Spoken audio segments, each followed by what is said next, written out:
Hello বন্ধুরা, কেমন আছেন সকলে? আশা করি সকলেই খুব ভালো আছেন, আমরাও ভালো আছি।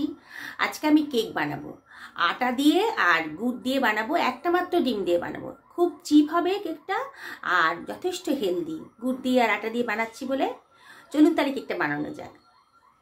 একটা ননস্টিক ফ্রাই প্যান গরম করে তার মধ্যে দিয়ে দিলাম হাফ বাটি মতন গুড়। আমি প্রথমে জল দিইনি, একটু লো টু মিডিয়াম ফ্লেমে এটাকে গলিয়ে নেব। গুড়টা গলে গেলেই হবে, আর বেশি কিছু করতে হবে না।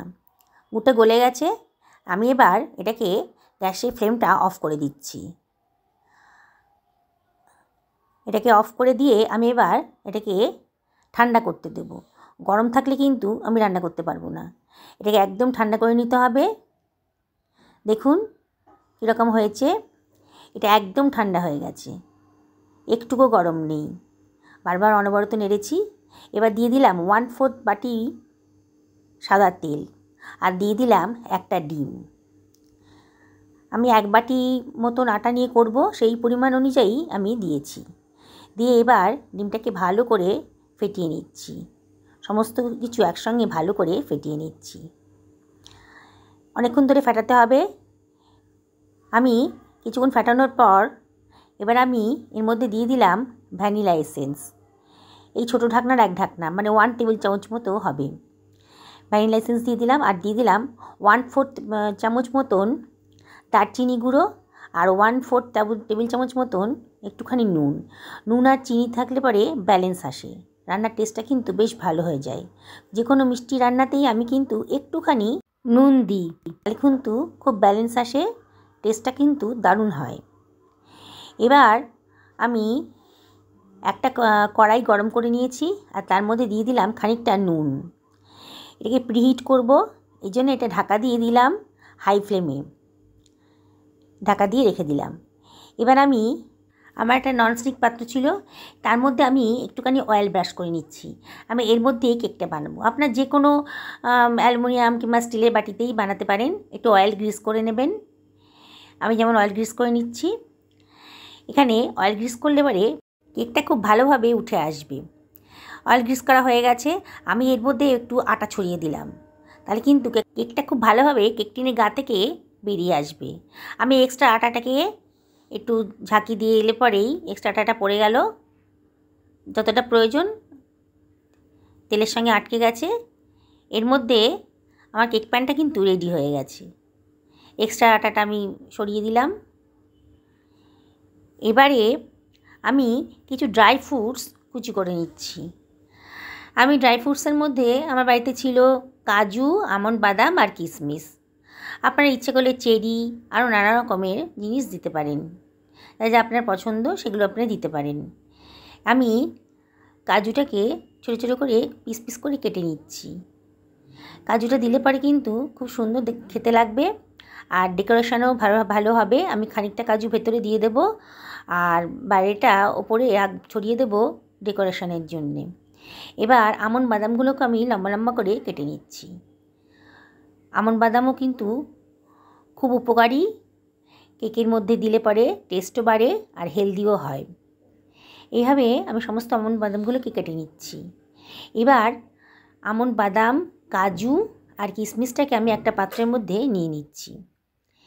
দিয়ে সমস্তগুলো একটা পাত্রের মধ্যে নেওয়ার পর আমি এর মধ্যে একটুখানি আটা ছড়িয়ে দিচ্ছি, যাতে এগুলো যখন কেকের মধ্যে দেব তখন যেন সবগুলো তলায় চলে না যায়। আটা আছে বলে গায়ে, তারা কিন্তু সবগুলো তলায় চলে যাবে না, নাহলে কেকের সব ড্রাই ফ্রুটসগুলো কেকের তলায় চলে যায়। এবার আবারও আমি ভালো করে মিশ্রণটাকে ফেটিয়ে নিচ্ছি। যত ফেটাবো ততই কিন্তু কেকটা সফট হবে। আমি অনেকক্ষণ ধরে প্রায় 10-12 মিনিট ধরে ভালো করে ফেটিয়ে নিলাম। আমি 1 বাটি মতো আটা নিয়েছি, কিছুটা আটা ছাঁকনিতে দিয়ে ছেঁকে নিচ্ছি। ছেঁকে নিলে পরে আটার ভেতরে যদি কোনো লাম্পস থাকে তাহলে কেকের মধ্যে ঢুকবে না। আমি ছেঁকে নেব, একবারে পুরোটা হবে না, তাই অল্প অল্প করে আটা একটা ছাঁকনি দিয়ে ছেঁকে নিচ্ছি।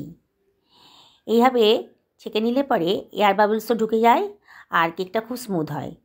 এবার আমি তার মধ্যে দিয়ে দিচ্ছি, এই ছাঁকনির ওপরে দিয়ে দিলাম 1 টেবিল চামচ মতো বেকিং পাউডার আর দিয়ে দিলাম 1/4 টেবিল চামচ মতো বেকিং সোডা। এবারে আমি আবারও সব কিছু ছেঁকে নিচ্ছি। আমি সব কিছু ছেঁকেই দেব। এবারে আমি একটা স্প্যাচুলার সাহায্যে সব কিছু মিশিয়ে নিচ্ছি। একটু আস্তে আস্তে করে ফোল্ড করে করে মেশাতে হবে। এবারে আমি ওর মধ্যে দিয়ে দিচ্ছি 2 টেবিল চামচ মতো গুঁড়ো দুধ, মিল্ক পাউডার। এটা দিলে পরে কেকের স্বাদটা খুব বেড়ে যায়। আবারও আমি সব কিছু ভালো করে মিশিয়ে নিচ্ছি। এবার আমি 1 বাটি পরিমাণ দুধ নিয়েছি, দুধটা একটু ঘন করে নিয়েছি, নিয়ে অল্প পরিমাণ দুধ এর মধ্যে ঢেলে দিলাম। আবারও সব কিছু ভালো করে মিশিয়ে নিচ্ছি। আমি দুধটা অল্প অল্প করে দেব, যতটা প্রয়োজন ততটাই যেন দিতে পারি সেই অনুযায়ী অল্প অল্প করে দেবো। একবারে পুরো দুধটা দিয়ে দিলে ব্যাটারটা যদি বেশি লিকুইড হয়ে যায় তাহলে কিন্তু কেকটা আমার ভালো হবে না। তাই অল্প অল্প করে দেব আর বারবার করে নেড়ে আমি ডেনসিটিটা দেখব। এইভাবে দুধটা আমি মিশিয়ে দিচ্ছি। দেখুন আমার কিন্তু ব্যাটারটা রেডি হয়ে গেছে, কেমন স্মুথলি পড়ছে, তার মানে আমার ব্যাটারটা রেডি হয়ে গেছে। আমার 1/4 বাটি মতন দুধ আমার রয়ে গেল, এটা আর লাগলো না। 3/4 বাটি মতো দুধ আমার লেগেছে। এবার আমি কেক টিনের মধ্যে এই ব্যাটারটাকে ঢেলে দিচ্ছি। পুরো ব্যাটারটাকে আমি দিয়ে দিচ্ছি। দিয়ে প্যানের ভেতর যেটা ছিল সেটাও আমি স্প্যাচুলার সাহায্যে দিয়ে দিচ্ছি, কোনো কিছু নষ্ট করতে নেই। এবারে আমি খানিকটা ড্রাই ফ্রুটস ওপর থেকে দিয়ে দিলাম, দিয়ে ভালো করে মিশিয়ে নিচ্ছি। পুরোটা দিইনি, ড্রাই ফ্রুটসগুলো খানিকটা দিয়েছি, কিছুটা ওপরে দিয়ে দেব ডেকোরেশনের জন্যে, দেখতে ভালো লাগবে। এগুলো ভেতর দিকে ঢুকে যাবে, তাহলে ভেতরেও ড্রাই ফ্রুটসগুলো থাকলে পরে কেকের স্বাদটা কিন্তু বেশ ভালো হবে। এবার আমি একটু ট্যাপ করে নিলাম, যাতে ভেতরে যদি কোনো এয়ার বাবলস থাকে এর সাথে বেরিয়ে যায়। ট্যাপ করা হয়ে গেছে। এবার আমি ওপর থেকে দিয়ে দিচ্ছি খানিকটা ড্রাই ফ্রুটস, তাহলে কিন্তু কেক বেকিং হয়ে যাবার পর দেখতে খুব ভালো লাগবে। এই জন্যে আমি ওপর থেকে ড্রাই ফ্রুটসগুলো দিয়ে দিচ্ছি। এবার আমার কড়াইটা প্রিহিট করা হয়ে গেছে, খুব গরম হয়ে গেছে কড়াইটা। এবার নুনের ওপরে আমি একটা স্ট্যান্ড বসিয়ে দিলাম, খুব সাবধানে দিতে হবে। এবারে কেকের প্যানটা আমি বসিয়ে দিচ্ছি, খুব সাবধানে দিতে হবে। কড়াইটা কিন্তু বিভৎস গরম হয়ে গেছে, তাহলে অ্যাক্সিডেন্ট হয়ে যেতে পারে, গায়ে ছ্যাঁকা লেগে যেতে পারে। এবার বসিয়ে ঢাকা দিয়ে তার উপরে একটা বড় থালা দিয়ে ঢাকা দিয়ে দিলাম কড়াইটাকে, যাতে কোনোভাবে কোনো ভেপারটা যেন বেরোতে না পারে। এবার আমি প্রায় 40 মিনিট মতন মিডিয়াম টু লো ফ্লেমে বেক করেছি। 40 মিনিট বাদে আমি দেখছি কেকটাকে চেক করে কেকটা হয়েছে কি না। দেখুন ছুরির গায়ে একটুকু লেগে নেই, তার মানে কেকটা আমার বেকিং হয়ে গেছে। এবার আমি ওটাকে তুলে নিয়ে ঠান্ডা করতে দেব। এখন খুব গরম, এখন বার করা যাবে না। এবার আমি প্রায় 30 মিনিট বাদে ঠান্ডা হয়ে গেছে, সাইডগুলো একটু ছুরি দিয়ে কেটে নিচ্ছি, যাতে কেক টিনের গায়ে লেগে না থাকে। এবার খুব সহজেই যাতে উঠে চলে আসে কেকটা টিনের থেকে।